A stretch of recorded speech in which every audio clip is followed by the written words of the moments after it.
Okay, you may recall that yesterday I did a fall off or fall over test on the front end of this bike. Well, first of all, I put the wheel back together temporarily. The brakes aren't in there, but I put the new bearing in one side and the old bearing in the other side so I could put the wheel back on. And it's on, so now I can do the fall over, fall off test one more time. I did it yesterday, and yay, verily, it falls over just beautifully. I mean, it's really, really easy, smooth, no up and down play, no rattle play. But as one of the guys following these videos wrote me and said, it fell off too easy. It really should take a little bit more effort to make it fall off neutral where it is right now. And I'll show you exactly what he means because I sort of felt the same way, but it's so smooth, I decided not to worry about it. But he brought up the point, and he's actually right. So let me show you what's happening, and then I'll talk about what we're going to do about it. All right, so here's the fall off. Right now the wheel's off the ground, neutral, and all I have to do is touch it a little bit and it falls off. And it sort of bounces up there. Now this side, let's see if I can neutralize it again. Press it this way, just a little bit, and it falls off. I mean, it's really smooth. And there's no play. You can't find any play in there, no up, down, anything at all. It's tight as a drum. But it's very easy. Normally, you have to sort of push it off of center to get it to go about this far before it'll fall off. Okay, so this is really nicely adjusted, but we're going to put a little bit more friction into it. And to adjust the vertical tension on the steering head bearings, this is what Kevin and I refer to as a 5-minute job. I mean, you're just going to get up there and put a little bit more tension on the steering head bearings. All we have to do is, I'll take this off the tripod now. All we have to do to tighten up this nut up in here, that guy, right there, to tighten him up just probably about a quarter of a turn or less.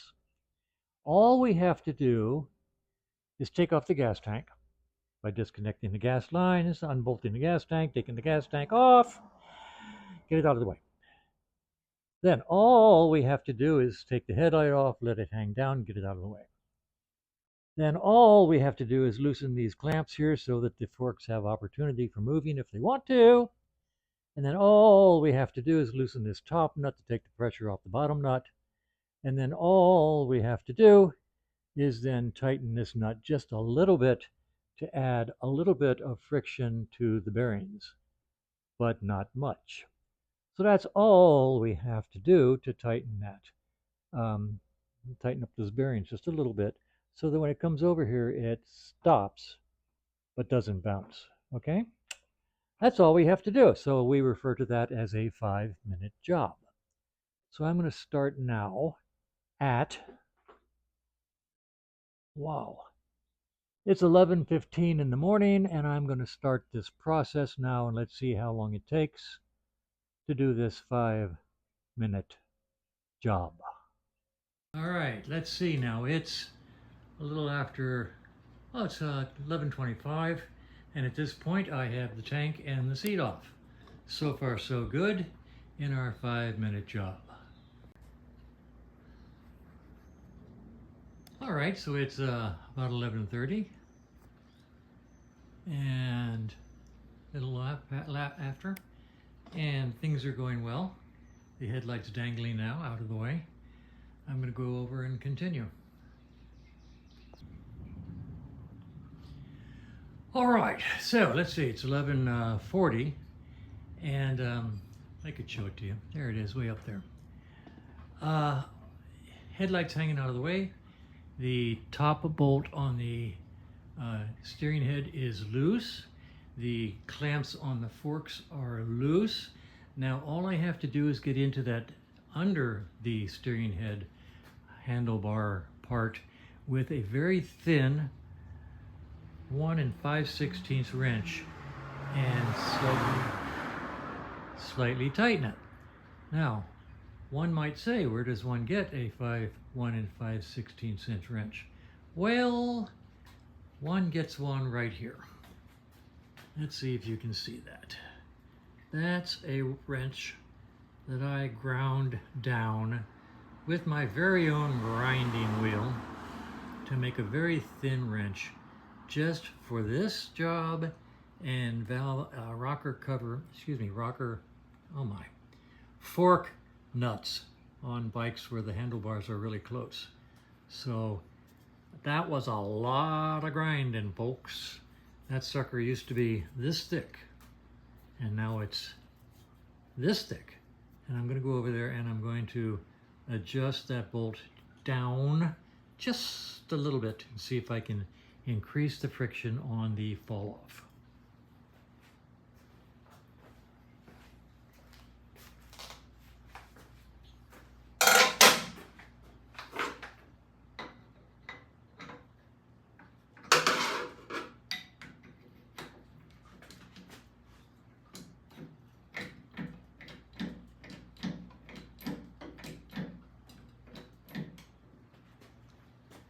This out of the way.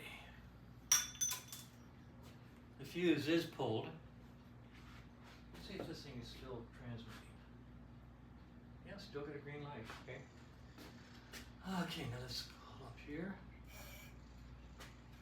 Put this up here so it doesn't offer any friction. Okay. That's our fall off. I'm going to tighten this just a little bit with my great big wrench. That wasn't even one flap.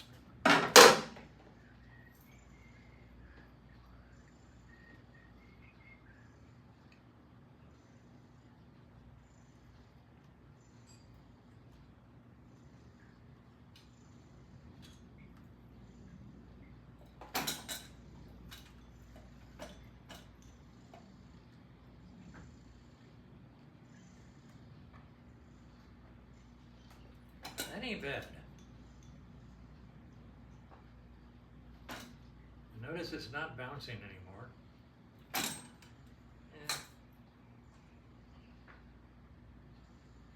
And stops right good solid there. That could be partly because of these cables, but at least I can put it in neutral really easy now, whereas it used to take a lot of effort. Yeah, I can live with this.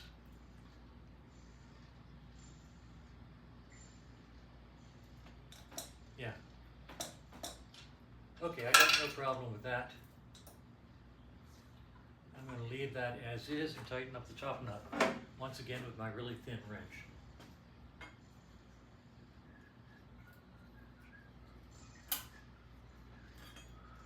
And there goes my switch.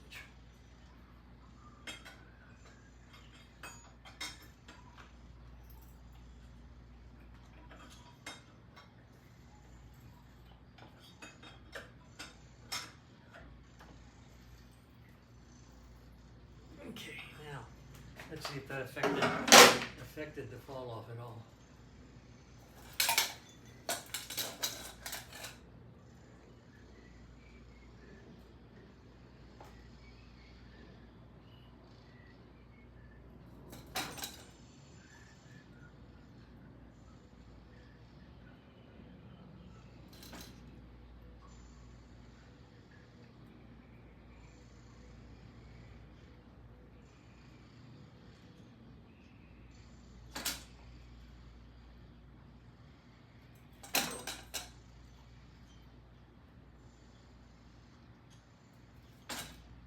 I sort of like it. I might just give this a billionth of an inch tighter, but let's see if I can do it before I finally tighten that top nut.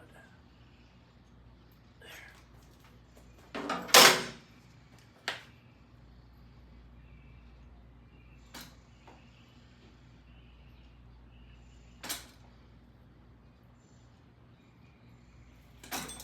Yeah, I'm good.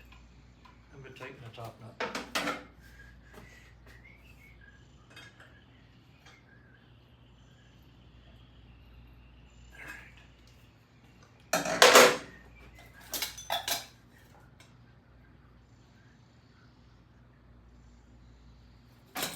That's nice. Holds neutral just fine. Falls off, doesn't bounce. I'm good with that.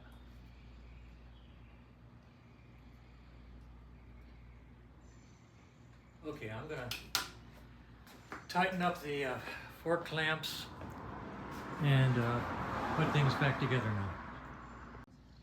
Okay, the bike is back together. It's 12:20.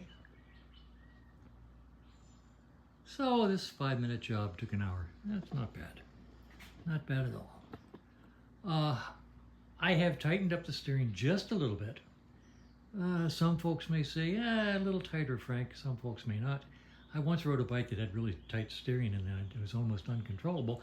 If you go down the road, straight and smooth, well, look at your handlebars. You'll find out you're making microscopic adjustments all the time.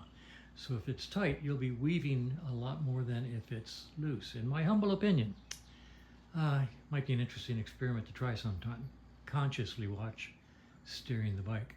Anyway, this guy will hold the neutral position now, and it will fall off when being nudged, and I'm going to call it good. So let's do one final check, and then we'll put the bike aside. All right, let's find neutral. Now keep in mind that we do have a couple cables. We have the throttle cable and the clutch cable in there affecting this. But at least it will hold neutral. And if I give it a little nudge,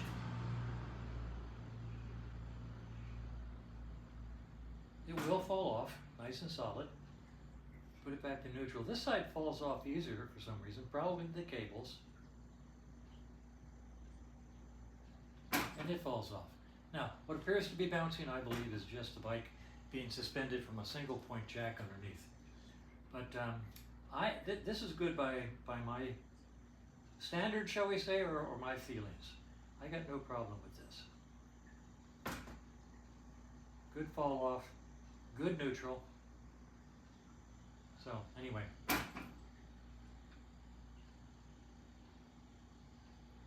yeah, I'm going to call it good. Especially since there is no indication of looseness or anything like that, up, down, sideways, etc. on the steering head. Okay? Now, brake is not connected. The new brake paddles are not in. Put the bike aside, waiting on the new brakes.